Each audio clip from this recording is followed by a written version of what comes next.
Oh, hi, everyone. Welcome to Friday Night Mocks. I am your host, Joey Wright. Now, normally I'm joined by a co host, Jay Felicio. And sadly, Jay is on vacation. I don't know if it's sadly. I'm glad he's having a nice vacation with his family. He'll be back next week, and I'll actually be the one that's gone. So I had to go out and find myself a mystery partner. And I really had to dig down deep to find truly the best mystery partner possible. And since we have a lot of like wrestling fans here in the show, I'm going to try to do a Howard Finkel impression to bring him up. So bear with me here. Coming down the aisle from Chicago, Illinois, Steven Johnson. That was more Mickey Mouse than Howard Finkel. I tried. I love it. I love it.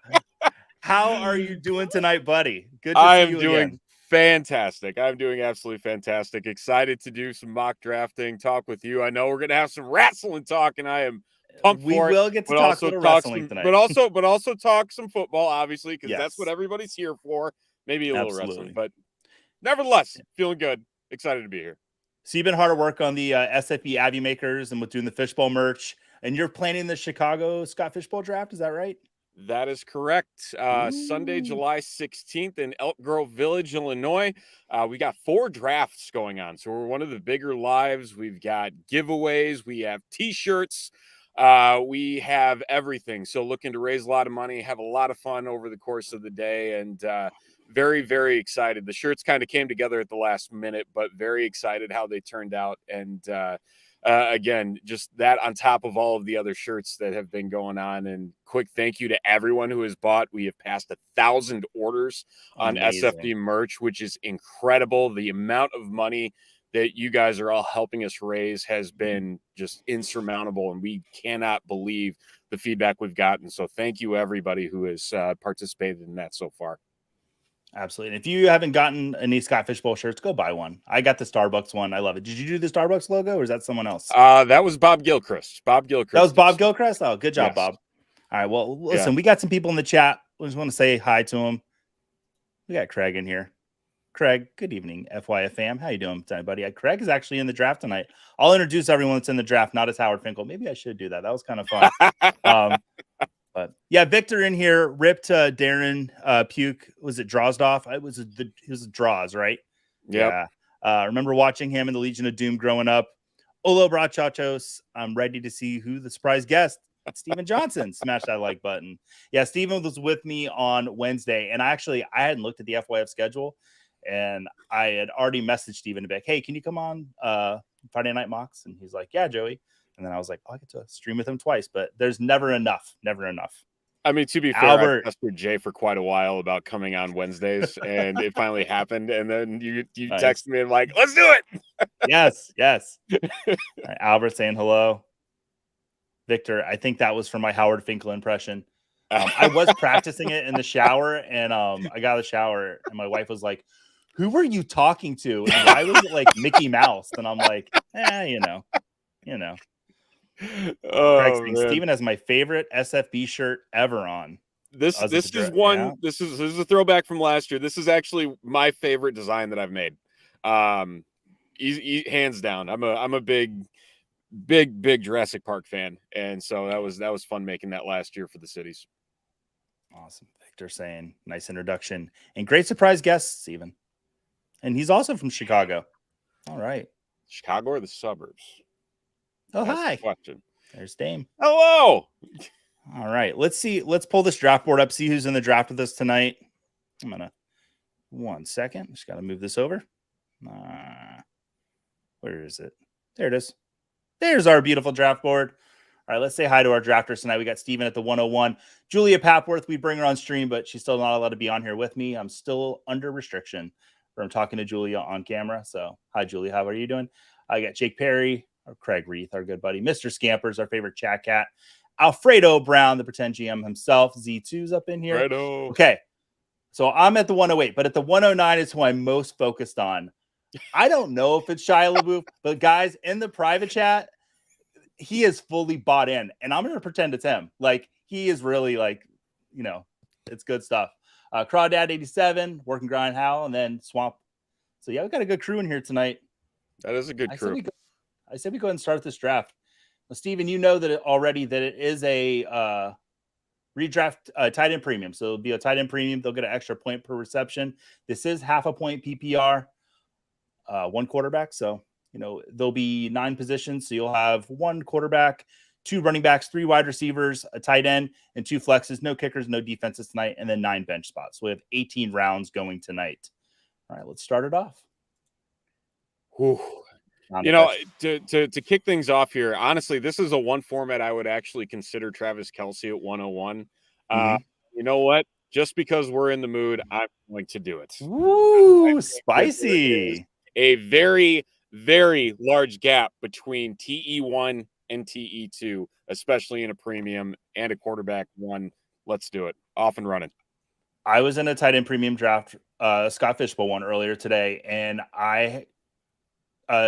Kelce went 102, and I was fine with that. And I'm fine with him going 101, honestly, just the difference between him and everyone else.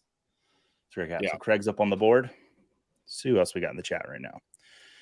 Jay, here's my normal co-host. I wouldn't call him normal. My usual co-host saying, "Where is Kenny Omega?"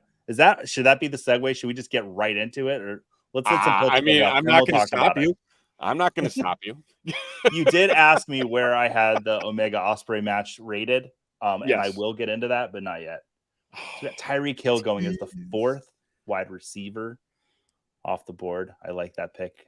Yeah, Tyreek Hill's one of those guys where I'm trying to wrap my mind. He got into a little bit of legal trouble recently. Is it going to affect him at all? Will there be anything? My guess is no, but we're also talking about a guy who has not been the most well-behaved of NFL players. And so it's a risky pick. It honestly is. And then you tie in Tua, and God forbid, he gets hurt again, ends up with a 15th or 16th concussion. I mean, it's a risky pick in the middle of the rounds, but the upside is monumental. Yeah. Give me the kid. I took Bijan at 108. In my home leagues, that's a feeling like I'm going to get him at the 108 this year. I'm pretty happy. Yeah, I mean, it's Bijan has all the tools to finish as the RB1 this year. It's just, can he do it with Desmond Ridder in the Atlanta Falcons offensive line? It worries me a little, but I'd still do the same thing. Now, we've had 4 running backs go off the board here. Actually, 5 now. Is that your top 5 running backs right there, Steven? No, it is not. Else in there? Okay. So I don't know if we should do table talk here now. We'll do table talk. Who cares? It's a mock. Chubb at 5 is surprising. I get it with the fact that you have Kareem Hunt now out of Cleveland. There really isn't a bona fide pure second runner in Cleveland. But I think through this, there's my 5 right there in Jonathan Taylor. That's the guy there that I think should go ahead of Chubb. I think a lot of people are forgetting just how good Taylor is after he had a rough go of things. Yes, Richardson's probably going to steal some carries from him just with that mobile capability. However, you got to remember just how good he was and is capable of being, especially in an offense that should see some decent run overall. Yeah, I'm wondering what's going to happen with Jonathan Taylor with Anthony Richardson coming in there. If his rushing work's going to go down too much, I don't think it's going to hurt him that much, though. All right, I'm up on the board now, the 205. And you know what? We are tight end premium. I'm going to take a quick look at the wide receivers. Do it. I'm going to do it. Yeah. And we'll see how my team looks. This will be fun. Yeah, I mean, the fact that the wide receivers there went as late as they did. I mean, CeeDee Lamb in the 3rd pick of the 2nd round, that is great value. Same could be said for Devontae Adams as well, and AJ Brown. I mean, even AJ Brown, I'm kind of surprised a 2nd round pick. I think that's the latest I've seen him in one quarterback drafts, especially whether it is half PPR or full PPR. So a good value there on the turn from Nola. Swamp is a true blue zero RB drafter. I've been in a bunch of drafts with Swamp, and I can't remember the last time I saw him take a running back before like the 5th or 6th round. Man. So, okay, you're coming up on your pick, Steven, here. I'm not going to give away your strategy, but is there a tight end that you would take here if Julia doesn't? Would you think about using a tight end in the flex and tight end premium? Is that something that you would? There is one. There is Okay. one that I would consider doing it, and I'm really tempted. Honestly, I'm really tempted to, but I also know that value-wise and being 22 picks away from my next 2 selections is going to come back to bite me in the butt very, very quickly. So with that being said, I'm going to stick to my guns on this. I'm going to get my workhorse running back, and then I'm going to switch over to wide receiver under this format. Talking starting 5 wide receivers. Obviously, you don't want to pass that up. I'm going to go with a guy that I think is going to jump up the charts a bit this year with Carr in town in New Orleans, and that's Olave. I think he's got a lot working for him this year. I'm really excited to see what he does in year 2, see if he can work out all the kinks and finally, string some consistency together. We saw a pretty good run of it last year, but I think this year's going to be even better. Okay, so we've had one quarterback go off the board, Patrick Mahomes at the 202. Now it is Mahomes. Is that too early?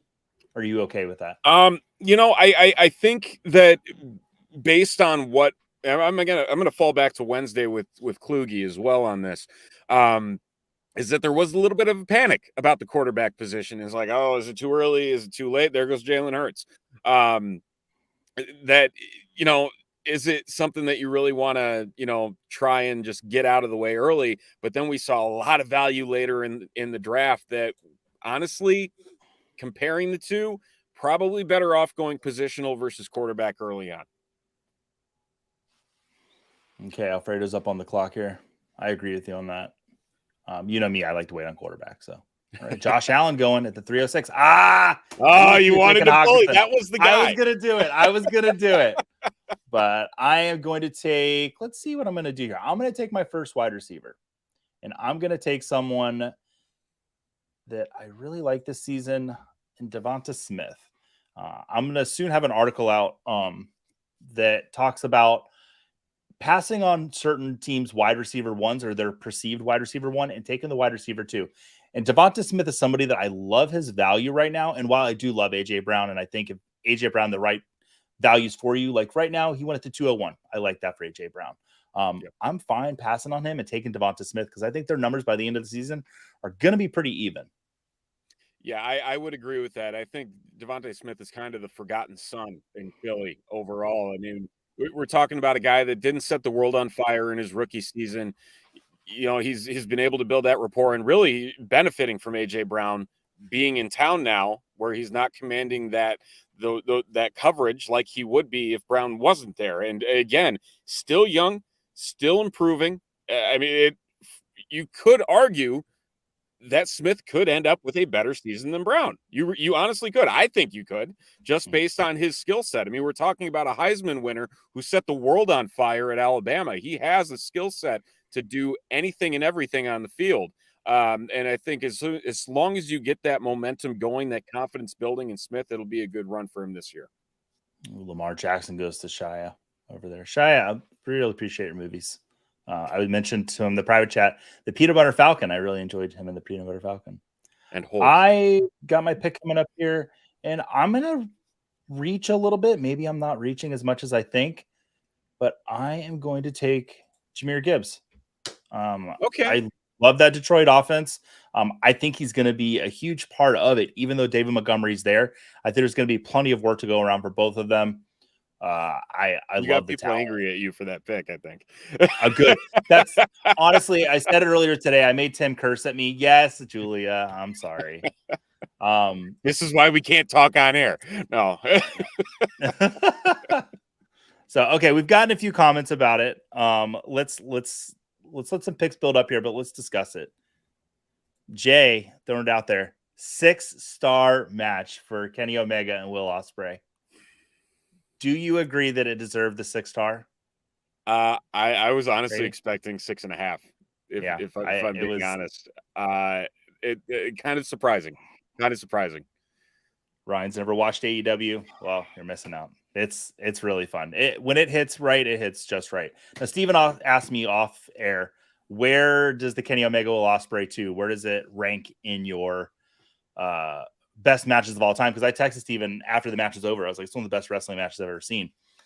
And Steven, I'm going to kind of zag a little bit here with what I'm about to tell you. I can't rate it as far as one of my greatest matches because I'm going to rate it as one of my greatest series of matches.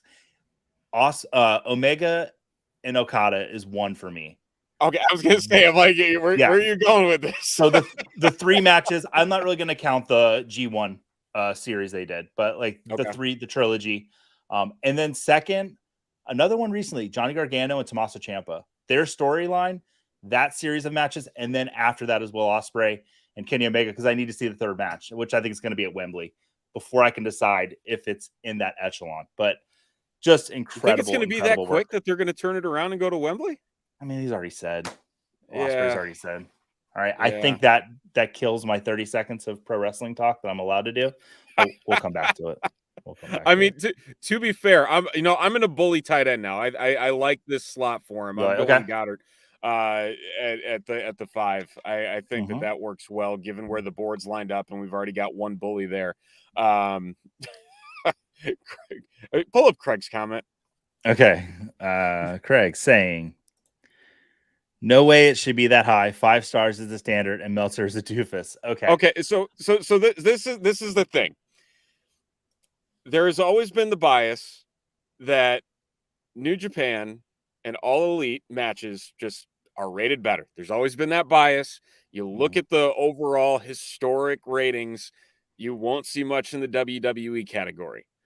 I, for one, and I will defend this for a very long time, the Intercontinental match at WrestleMania this past year with McIntyre, Sheamus, and Gunther was phenomenal, and it is one of my favorite matches of all time. But that being said, I see your point, Craig, about the 5 stars. But if you name everything 5 stars, then what else are you supposed to do?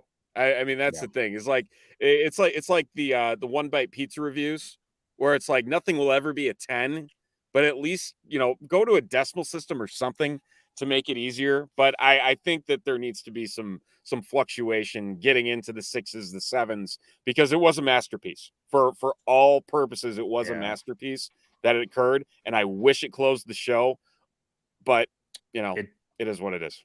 It should have closed the show. It wore everyone out. I talked to people that were there at the event, and they were like, I was exhausted after the match, and it wasn't fair that Daniel Bryan had to break his arm for us and not have the best match on the card. But that is true. Yes. So let's look at some of these teams here. What Craig's building, I think, is very exciting. He's got Jamar Chase, he's got Deebo Samuel, he's got DeAndre Hopkins, 3 incredible wide receivers, and then he bullied up with that tight end with Kyle Pitts and Darren Waller. I know who he's going to take as one of his running backs.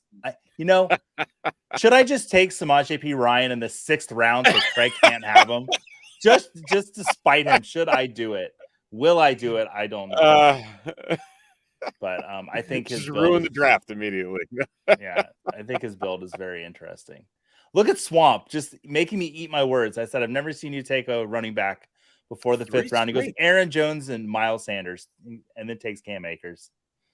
Look at that. Marquise Brown creeping up even further. I know it's an auto pick from Work and Grind, but I mean, we talked about him on Wednesday, and the fact that for whatever reason, his value keeps getting pushed back down. But if you have that opportunity, that 5th, 6th round to take Marquise Brown, the sky's the limit in that Cardinals offense. There is no one standing in between him and putting up wide receiver 1 numbers, which, again, he was doing before he got injured and before DeAndre Hopkins came back last year. Remember that, because he has the talent to do it again.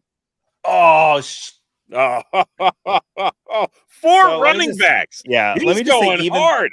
Let me just say, Even Stevens was an awful show and should have never even been on the Disney Channel. What bullshit that show was for you to snipe me there. I love Damian Pierce. I wanted to have a pretty man team, and I'm not going to get that. I'll take Christian Kirk. I do think him and Trevor Lawrence are still on the same page. I do think Kyler Ridley's going to come in and definitely serve this offense well, but I don't think Christian Kirk's dead by any means. And in the 6th round, I'm super happy to have Christian Kirk's talents on my team. Yeah, I mean, there's been a lot of talk about Ridley going as high as the early 4th round, and I'm really struggling to see any type of value there. I would much rather have Kirk later on. I mean, we're talking about a guy that missed all of last year. The year prior, he was in and out, and that's when everything kind of came to a head in terms of what he was doing with the gambling and just getting away from the Falcons. Again, we talked in the same length about John Mechie, and yeah, that's more injury related, but stepping away from the game that long in any capacity is extremely hard to do and come back and be very good at playing football. I mean, you can look at all the long-term suspension guys. Justin Blackmon, a great example. He set the world on fire. He gets suspended. He never makes it back. Martavius Bryant with the Steelers, long suspension, never makes it back. I mean, it's just something you don't see, and I really struggle to put that capital in place for something like that. So I really like that Kirk pick. I think that's a solid pick there, especially with who else is left on the board. You made me really sad mentioning Martavis Bryant and Justin Blackmon, two of my favorite draft picks of many years ago. I just remember just crying on. You want to know the rudest thing I ever said to a football player? What is that? I'll tell you. So the Jacksonville Jaguars were having a signing at my local mall, and they had, Jackson DeVille, the mascot there, and there was some cheerleaders, but then they had like 3 players there, and Justin Forsett was one of the players that was there. He's such a good guy. He is, and I'm such a jerk, and I've become such a nicer person since then. But it's when he played for the Jags, not when he had that good season for the Ravens. And I walked up to him, and I told my buddy, I'm like, I'll say this. And he's like, you won't say it. And I'm like, give me $50.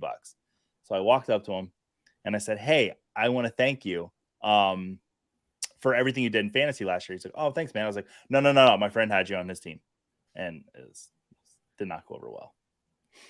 He's like straight face. So evil. I know. So evil. So evil. He didn't deserve that. It was the rudest thing I've ever said to a player. Oh, man. Yeah, no, I mean, it's so easy to get worked up with it. And I mean, just call it a bet. It's not like you said it out of spite. I know. But then he went and see, you know what? I feel like I lit Justin Forsett on fire because he went to the Ravens right after that, and he was just incredible. So it was me that made Justin Forsett the player he is. So hey, he had some good time with the Giants too after he went in for Barkley. So he had some good stops. I'll give him that. Yeah. I'm a motivator. What can I tell you? That punk kid at the mall. Yeah, I'm playing for I wish I was a kid because that made the story better. I was definitely I believe I was over 30 at that time when I said that. So, all right. So, Steven, what's your team looking like here? Let's see. So you did do the bully tight end there a little bit. You took Justin Fields at the 6-12. Oh, yeah. I like the value you got on him though. Like 14 picks after Justin Herbert, over 20 picks after Joe Burrow. That's great. Yeah, I mean, rushing upside, homerism there, but also pairing him up with Moore, which I think is going to be one of the stacks of the 2023 season. Very excited about that. Meatball homerism aside, I learned my lesson after taking Josh Allen so early in the last mock we did. That the value is going to sit there. And honestly, this board is turning out a lot similar when it comes to the quarterbacks. So it's one of those things where I think there's some certain cliffs, especially at running back, where, if you don't get any type of value, you're gonna regret it. I mean, I took ETN, I believe, at the 212. I see him here in the 4th. So I'm already feeling better about myself that I took Derrick Henry instead of taking a quarterback on the turn there. So I'm feeling great. Yeah, I like the value on Trevor Lawrence for Z2. He's one of my favorite quarterbacks coming into the season. Jacksonville did nothing but make that offense better around him, bringing in Ridley, and then, oh man, what's Tank? Tank Bigsby. Yeah, why am I forgetting his name? Hopefully I throw the ball to but Tank Bigsby, he led the Auburn in receptions last season. Thank you, Alfredo Brown. You ingrained that into my mind. Alfredo's in the draft here with us tonight too. That's too much That fun. that is going to be one of the more interesting splits this season. And I think, again, based on what ETN has been able to do is just a playmaker, both running the ball and receiving the ball, that, again, putting in Bigsby, like, I'm not sure if it's really going to work out the way I think a lot of people expect it to that are drafting ETN early. But, again, draft capital wise, it's also kind of an iffy game with Bigsby. I believe he was drafted, what, third round? Third round, yeah. Yeah. So I mean, that third, fourth round area on rookie running backs, it's not the greatest track record. But we'll see what happens. Jacksonville's used multiple running backs in their system for a couple years now. So maybe that is the way to go, and maybe it will be ETN, probably 60-40 would be my guess. Okay. That seems about right. There's this whole narrative about the hesitancy to pass the ball to ETN, and I'm not buying that. I feel like he can be a good pass catching back. Yeah, and I mean he was. I mean, at Clemson, he was a fantastic playmaker out of the backfield, and so I'm curious to see how it all comes together. Ooh, I like that. Pat 5 running backs. Yeah, he is. Holy cow! Take one look here. I would have taken Pat Fryermuth there at this pick. I wouldn't say I got sniped though. I'm gonna take Michael Thomas, which I think he can have a great season. If this was Dynasty, I wouldn't take him, but in redraft, I'm happy. He's worth but Pat Fryermuth, I think he could just be a standout for the Steelers this year at the tight end, and he's going as the 7th or 8th tight end in any draft. So, and the tight end premium, I love that pick. With him, but then also bringing in a guy like Darnell Washington that they drafted this year. I mean, he is a tank of a tight end, and I'm curious to see red zone wise. I mean, I'm assuming he'll be more of a blocker because I mean he's a big human being. But I mean, I'm high on Fryermuth too. He started getting a really good connection with Pickett. But the one thing I do concern myself with is just that red zone opportunity. Probably not right away, probably later in the season. But Fryermuth does have that opportunity to finish top 5, I think, with the right situation around him this year in Pittsburgh, especially now that they've got some more playmakers on the outside that can free him up down the middle of the field. Absolutely. I kind of want to do a study on FYF drafts with Samaje Perine and every other league, draft with Samaje Perine, just to see how much he is going up on draft boards, to see my ears smoke. Like, it would be a good study. And then Chigo Conquo goes, boy, they're just trying to get me to tilt and flip my desk over tonight, aren't they? They are, guys. They are. That's all right. I can't have them all. You can't have them all. That was some advice I was given by an old manager that I worked with at the grocery store. He says, you can't have them all, Joey. And he wasn't talking about football players. So, all right. Boy, I'm going to get canned tonight. Let's see. We're doing great. We're doing great. It's outside of normal FCC hours on the East Coast, folks. Let's see here. Man, Steven, I want you to look across the board, and I want you to find a team that you like just through the first 8 rounds. Just through the first 8 rounds. Who's your favorite team for the first 8 rounds? Put you on the spot. Oh, you're picking. I'm gonna go. Okay, go ahead. I'm gonna save that for later. Let's see. I'm gonna just say Z2 because I feel like I've gotten sniped at every single little avenue there. He's got Eckler, Madison, and Perine. And listen, I am high on Perine for a very good reason. I do think he is a flex, if not RB2 option, because I'm not sure Javante's coming back. We had Matt Donnelly on today he was saying so much good stuff about Samaje Perine that like I got lightheaded. Like, it was just beautiful. When he does get the ball though, yeah, it was just, oh no, I've drank more than the Kool-Aid. I am intoxicated on the man. I just love the opportunity, and I love what he does with just a limited opportunity. And I feel like if he gets a full workload for Denver, he's easily going to be a flex or an RB2. Yeah, I think that is a possibility. And honestly, there's a lot of unknown in Denver right now, especially with Sean Payton there. For all you know, I mean, there's been talk about Tim Patrick being the best wide receiver that Denver has. I mean, that's talking about a group that just drafted Marvin Mims, has Cortland Sutton, Jerry Jeudy. That's a stacked wide receiver room. And you're saying Tim Patrick is your best wide receiver out of that room. I'm curious to see how all that plays out. And the same thing does go with that running back room, because, I mean, it could easily be flipped on its head. Yeah. And then with Amon St. Brown and Terry McLaurin and Tyler Lockett, I think Tyler Lockett's going to have a great season. I don't think JSN coming in makes him dead. If anything, I'm kind of fading off of JSN a little bit. And I think most draft rooms are too. Like, I've seen his value go down a little bit, which I think is fair. And redraft and Dynasty, definitely want to get him on your squads. Take me going in the 9th round. Like that. And the thing about that too, again, a year ago we're talking about fading everybody on Seattle from a receiver perspective because of Geno Smith, and then here comes Geno Smith, the Pro Bowl quarterback that Lord knows no one knew existed. And now we're sitting here saying, okay, let's raise Lockett up a little bit. Let's raise up DK Metcalf a little bit. But I agree with you on JSN. The other thing, he's just got to stay healthy, and he's got to show he can stay healthy, because putting any type of draft stock in him, it's a risk. Regardless of where you draft him is a risk, because this is a guy for 2 years who has not played consistently. That's all there is to it. A lot of people want to remember that massive game. He had 3 or 4 touchdowns, and really, since then, what has there been? Not much. You asked me what team I liked here. I should probably get back on that. I'm still playing quarterback chicken here. I almost did it. Almost did it.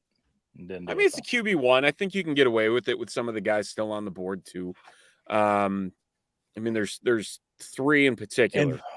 In one quarterback leagues, I find myself getting 2 of 3 guys in almost every one quarterback draft this year. And I'll get at least one of them, but unless Craig's just going to take them all, and which he's done might before, and it's always fun. He's like, watch me. I'm going to look at Julia's. I'm going to look at Julia's team in a very fair and proper way.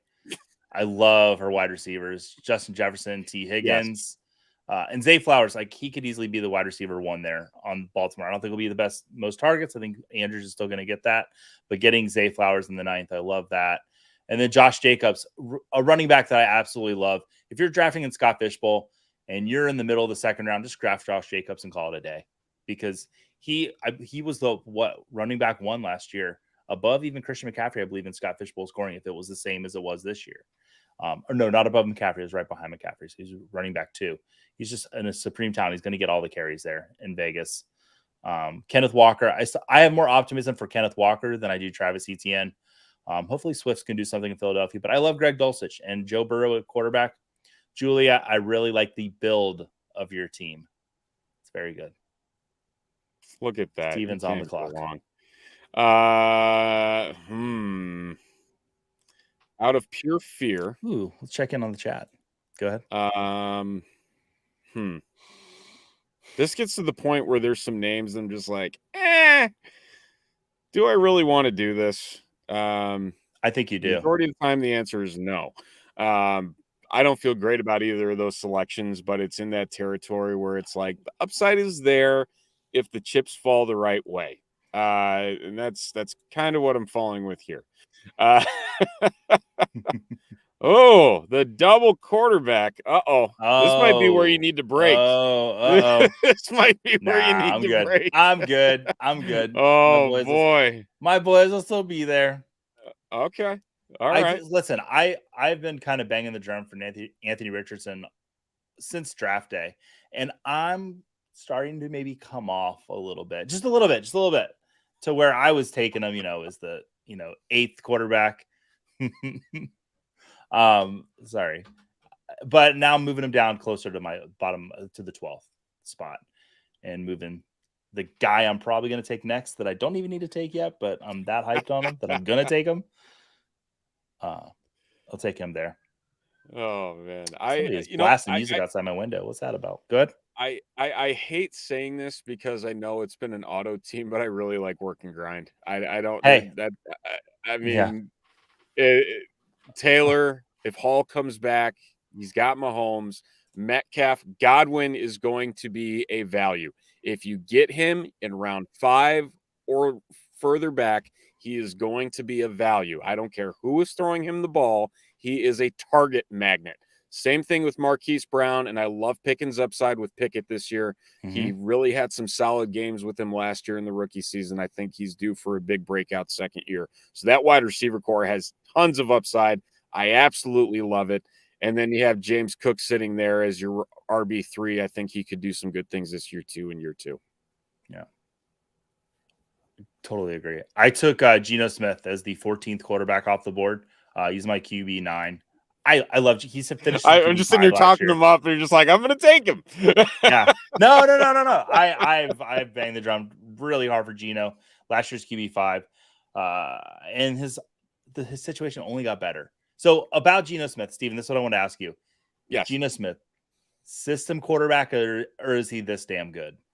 Like, what is it? Oh, that is a loaded question. It is. I think the talent is there. Okay. I think with Seattle finally paying attention to their offensive line last offseason made a significant difference in what that offense is capable of doing, because the offensive weapons have always been there. They've been there for years. It's just been the offensive line has not existed. Russell Wilson was always towards the bottom of the league in essentially every single hurried statistic known to man and was getting sacked left and right. Same thing was going to happen to Geno Smith, but it didn't, because they just took care of business and finally said, we need a tackle. We need a guard. And so the fact that finally happened, I do believe they just set him up for success better than they did their Super Bowl winning quarterback. I hate saying it that way, but they have done more for Geno Smith in 1 year than they did for Russell Wilson in the last 7. I agree. Absolutely. I had to make my pick. Sorry about that. I double tap the quarterback like I've been doing with Geno and Jared Goff. It's my favorite combo to do this year. I sniped somebody. I just got a DM from him. Oh boy. I want to check in with the chat. I don't want to say I've neglected the chat, but we've been having a good time chatting. Let's check in on them. Swamp saying no. Don't know what he's saying no to, but somebody sniped him. So that's not good. Mr. Scampers hopping up to the keyboard saying good evening to us. Good evening, Scampers, who've given the love right back. Oh, Scampers is just the popular little cat tonight, isn't it? I know. We got Scott's got a question for us, Steve. He says, are you both in Scott Fishbowl 13? We are. I can answer that question for both of us. And what would you do from the 1 spot? That's where I'm at. Yeah. I'll answer it first so you can pick. If I have the 1 spot in Scott Fishbowl, I'm taking Jalen Hurts. I am. I'm going to pass over Mahomes just because of the format with the rushing upside that Jalen Hurts can give you, the first downs. I just love Jalen Hurts in the format. I'm very tempted to go Travis Kelce, but I would take Jalen Hurts number 1 overall. Yeah, without delving into too much information about what's happening in the 101 chat right now, and Scott, you might be in there. I think you are in there. I could be wrong. That there is a consensus of either talking about there's the Kelce group or there's one of the top 3 quarterback groups, and it's Allen, Mahomes, Hurts. I agree with you on Hurts. I think the rushing upside, especially now that so many of the quarterback negatives in the scoring are gone, that makes his upside that much bigger.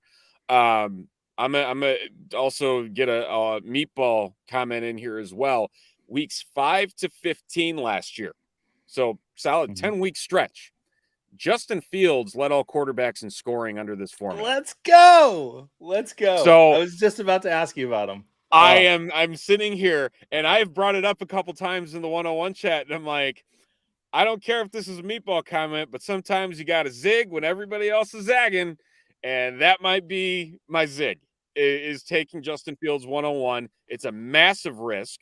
However, he's shown that he can get it done under the right circumstances. It's just a matter of, is he going to have that rushing upside that he had a year ago now with DJ Moore? If Luke Getsy, the offensive coordinator, tries to get him to pass a little bit more,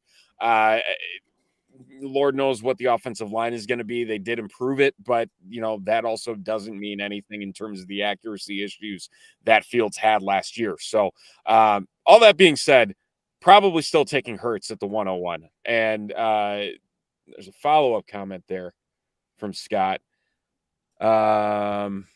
Would you pair him with AJ Brown? Yes.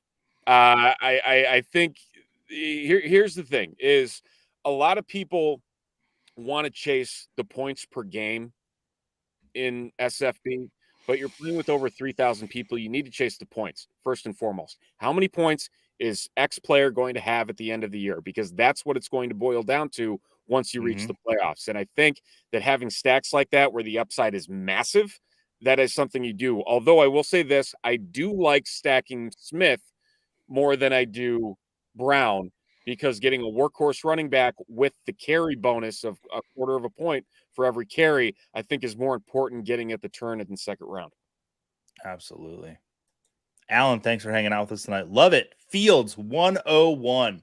I picked the 108 spot in Scott Fishbowl because before I saw the scoring, I wanted Trevor Lawrence, and he was falling there. And I'm like, all right, I'm all about T-Law. Then saw the scoring, and I was like, well, I've chosen the wrong spot, but now I've really started to like it. Justin Fields is there, I would say, about 60% of the time, and I just need Scott Fishbowl drafts to start.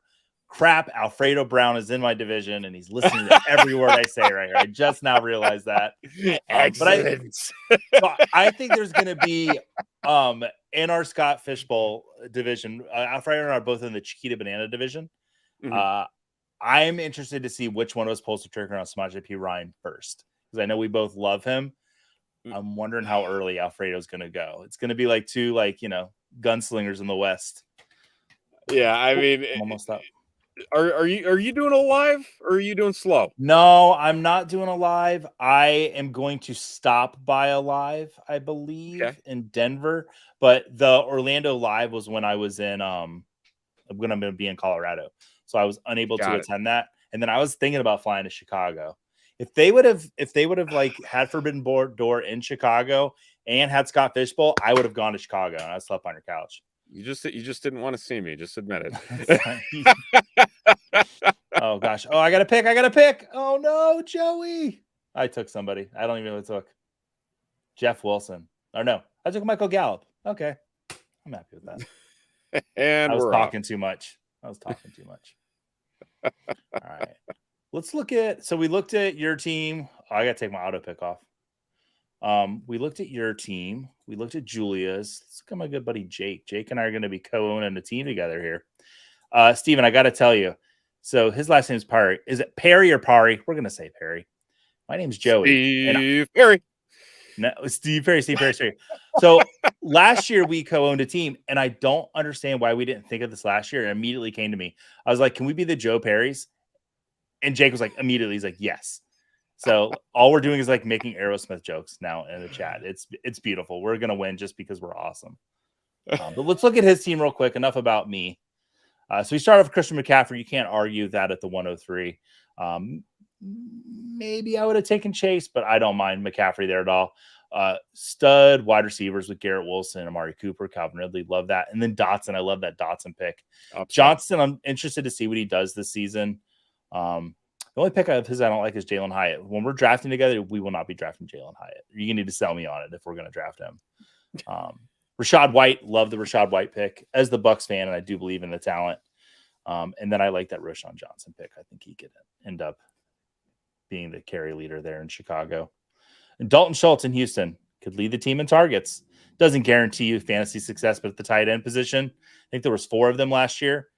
And Cole Kmet was one of them. He finished 4th, and he was still a top 12. Was he top 12 tight end last year? So that did occur.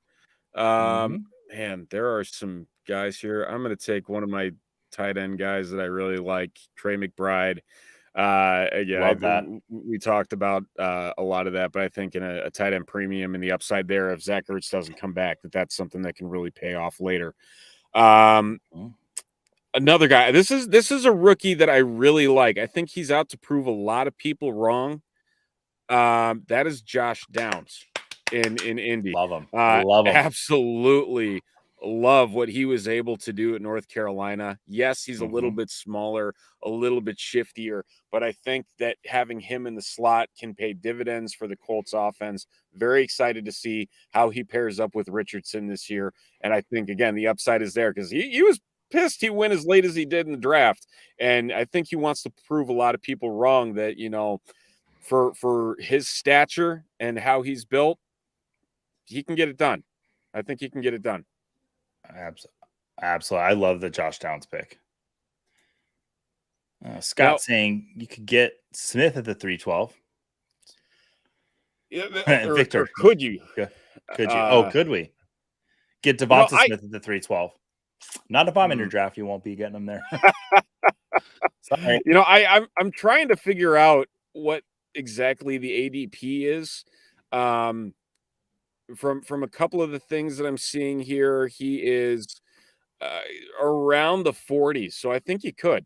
I think you could get him at the 312. Joey reached. That's what we learned today here, folks. Joey reached. Victor saying, laugh out loud, Alfredo. You know the drill. Snipe Joey. And Victor's no longer allowed on the FYF show. We will just take him off. Mr. Scampers, I'm not your division. Samaje is safe. This is true. Scampers has been one of the Samaje snipers. Oh, that needs to be a shirt. Samaje snipers. I like that. That's a great team name. That's probably not a good. That's a good team name. We probably shouldn't put that on a shirt though. Now that I'm thinking about it, good to workshop these things live on air, folks. All right, I'm gonna take Mechie here. All about the brainstorm. I'll see. Oh, Dame's inviting me. She's saying, Joey, coming to LA live draft with sunglasses. I will not be, but I believe one of my FYF teammates will be coming out there. I don't believe him. I think he's already said on who it's going to be, but JL's going to be there, I think. Ooh, wow. He's going coast to coast. Yeah. Mr. Scampers likes the Paul Raté. Did he say he likes to party? Paul Ray. No, Paul Ray. Oh, I like to party. I thought he was wanting to party, to be honest. I can't read. We've established this on the show. I cannot read. We got some people in the chat. They're going to be setting off fireworks and drinking.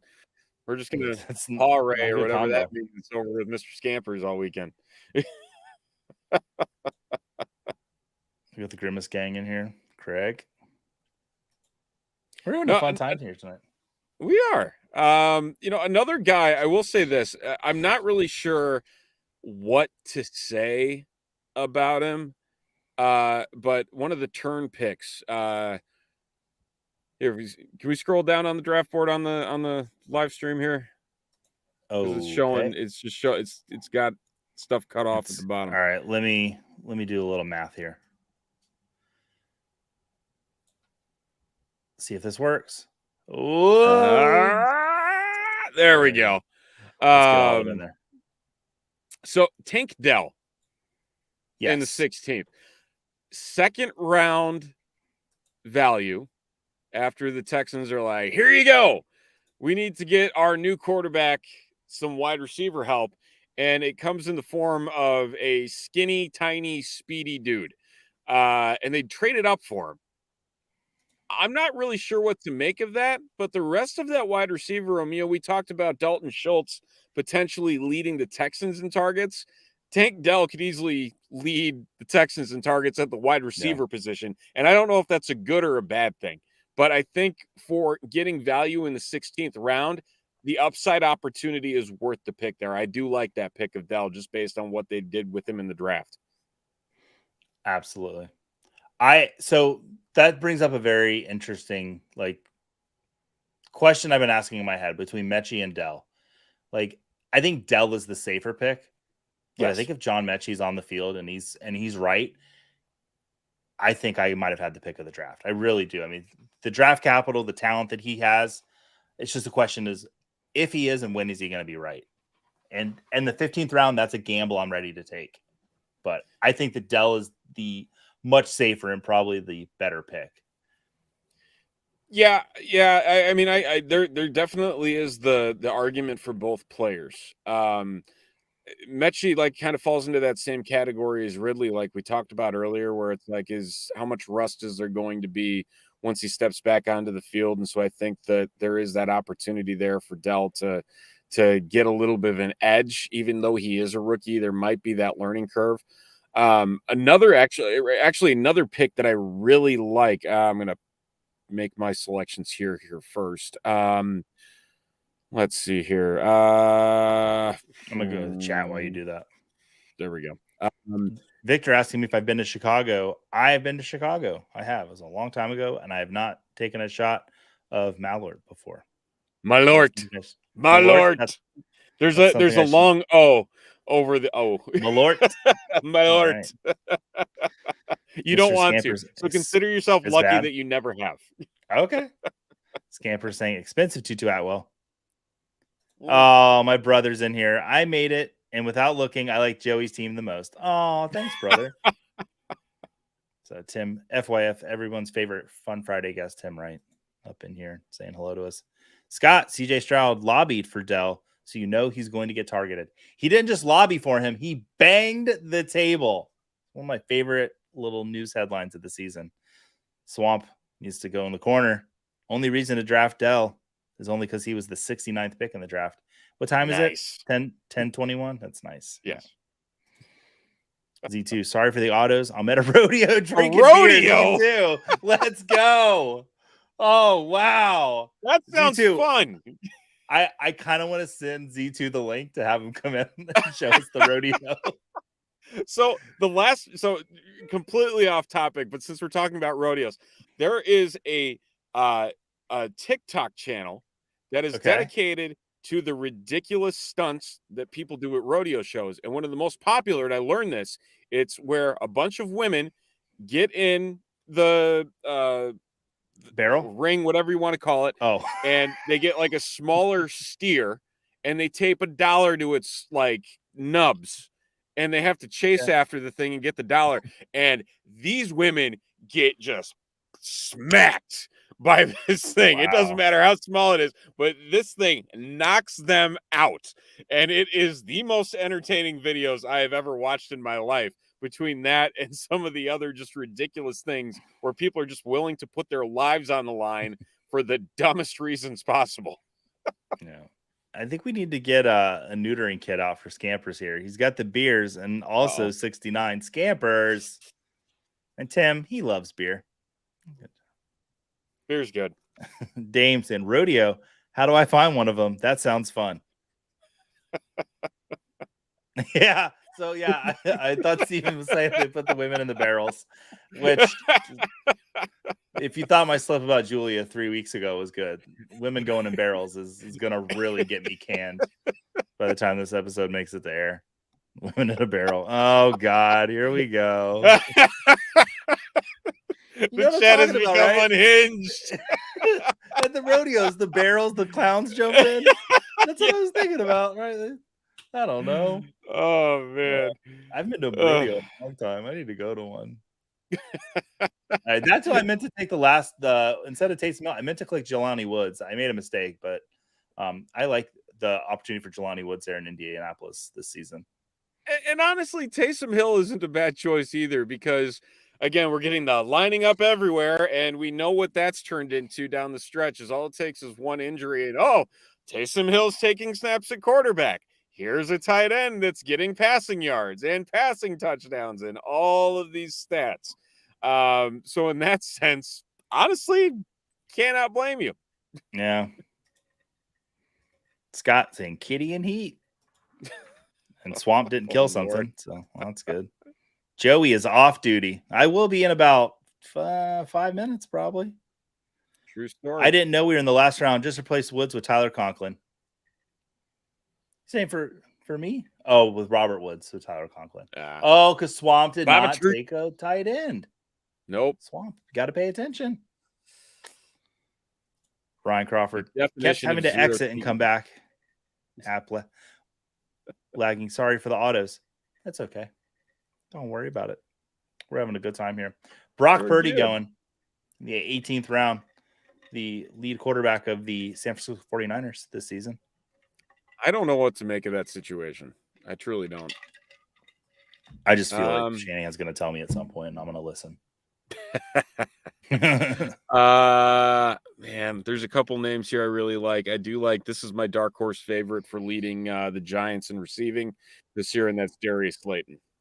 He's one of my favorite late round targets. Love that. Well, I think that's all for the draft. Steven. Let's put the draft board back up. Okay. I want us both to pick a team before we get off here that's not our own, and just highlight that person and talk about how great of a person they are. And I will pull the other draft board back up so we can scroll through it a little bit. Okay. Right. I've got it pulled up. I've got it rolling. So while we're doing that, I'm going to go to the chat and check in on them, see how they're doing, make sure they haven't left yet. Oh, we already done that comment. Oh, Scott saying, let's start another draft. I gotta drive after this. I got some podcasts to listen to. I'm gonna plug myself. Can I plug myself on my own show? Why not? I did get real with Casey Kasem. Go check it out. You did, and it was fantastic. And everybody should listen. Did you get to listen? Yes, I did. I literally talked about everything that's happened in my life on that podcast.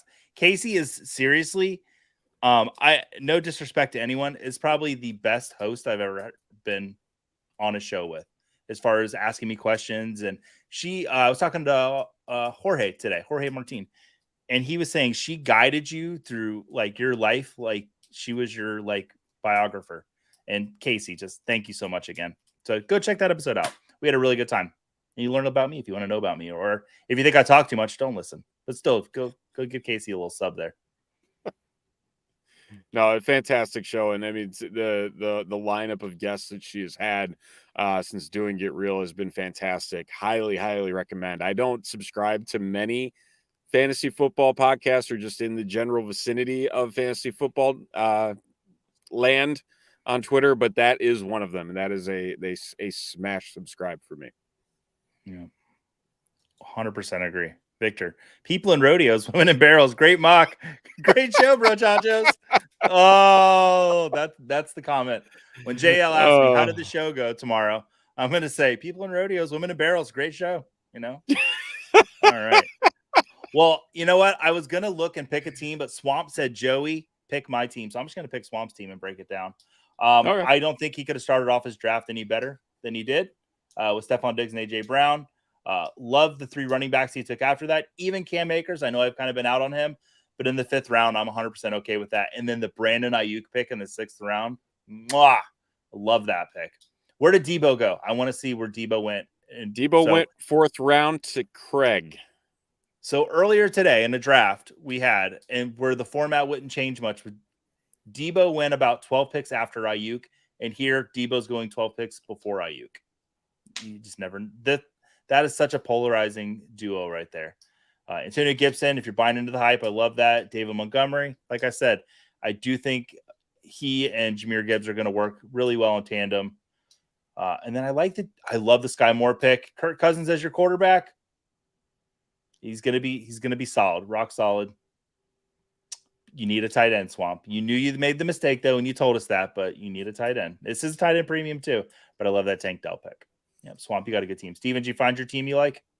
I'm still on the work and grind, I think. However, I'm gonna work off of that one, and I'm going to go with your heated rival in Julia. I think, between Justin Jefferson, T. Higgins, Mike Evans, that upside is always going to be there. There is one sure thing in the NFL, and that's Mike Evans getting 1,000 yards every season. And I think it's going to be no different this year. Again, regardless if it's Baker Mayfield or Kyle Trask, the opportunity is going to be there for him to do it again. Ken Walker, I think there's a little bit of a fade there, but getting him in the 4th, I think, is good value, even with Charbonnet. And then Josh Jacobs, I think he's going to have just as strong of a season as he did last year. Tie that in with Joe Burrow with the stack with T. Higgins. I really like that. And then Dolchik, I really like that in the 8th round. I think that he's going to do some really great things with Sean Payton. So I would say Julia's got the draft for me. Excellent. Scott saying, do I need to get tissues out for the podcast? Ryan saying tissues for Joey. I don't know what that means, but it doesn't sound right. We got Shervon in here waiting for me to drive over. He says, you talk way too much. That's my best friend. And anyone that's ever watched Start Sits and Salutations, you know Shervon because he's the voice behind the camera.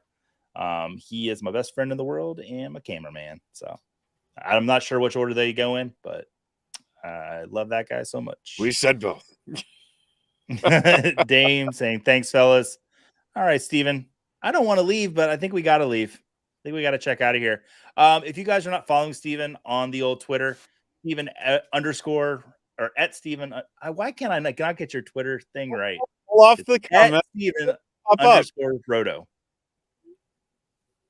with a PH. It said pull off the comment and it'll pop up.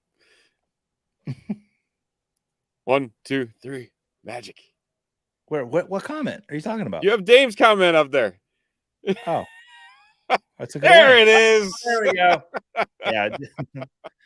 Greg Pryor saying, Joey, you remind me of Kevin Costner in a fantastic movie, The Postman, because you're mailing it in. You're damn straight I am. Damn. All right. Steven, let's get out of here. Everybody, thank you so much for tuning in to Friday Night Mocks. I will not be back next week. I will be hiking in the mountains, but Jay Felicio will be here with, I don't know who his guest is, but I won't be honest, he's not going to be as good as my guest tonight. So thank you so much, everyone. And everybody have a great time. Great weekend. Happy 4th.